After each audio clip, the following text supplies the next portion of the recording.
Estate management કમિટીનું ગઠન, નવનિયુક્ત હોદ્દેદારોની નિમણૂક. વડોદરા મહાનગરપાલિકામાં વિવિધ સમિતિઓની રચના અંતર્ગત સ્ટેટ એસ્ટેટ મેનેજમેન્ટ કમિટીનું પણ ગઠન કરવામાં આવ્યું છે. સમિતિમાં ચેરમેન, વાઇસ ચેરમેન સહિત સભ્યોની નિમણૂક કરવામાં આવી છે. વડોદરા મહાનગરપાલિકામાં એસ્ટેટ મેનેજમેન્ટ કમિટીની રચના કરવામાં આવી છે.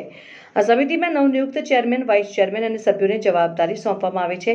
નવનિયુક્ત હોદ્દેદારોએ પોતાની નિમણૂક બદલ ભારતીય જનતા પાર્ટીના પ્રદેશ પ્રમુખ, ગુજરાત પ્રદેશ કોર કમિટી, મેયર, સ્થાયી સમિતિના અધ્યક્ષ, ડેપ્યુટી મેયર, પક્ષના નેતા અને દંડકનો આભાર વ્યક્ત કર્યો હતો.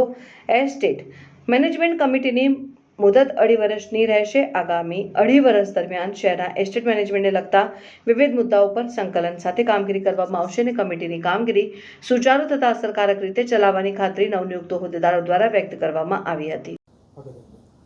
2026ના બોર્ડમાં આજરોજ એસ્ટેટ મેનેજમેન્ટ કમિટીની ગઠન થયું છે.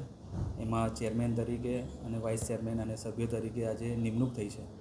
એ બદલ ભારતીય જનતા પાર્ટીના પ્રમુખશ્રી, ગુજરાત પ્રદેશની કોર કમિટી, માનનીય મેયરશ્રી, સ્થાયી સમિતિના અધ્યક્ષ, ડેપ્યુટી મેયર, નેતા અને દંડકશ્રીનો ખૂબ ખૂબ આભારી છે. આ મેનેજમેન્ટ કમિટી 2.5 વર્ષની છે અને 2.5 વર્ષમાં ખૂબ સારી રીતે અમે ચલાવીશું.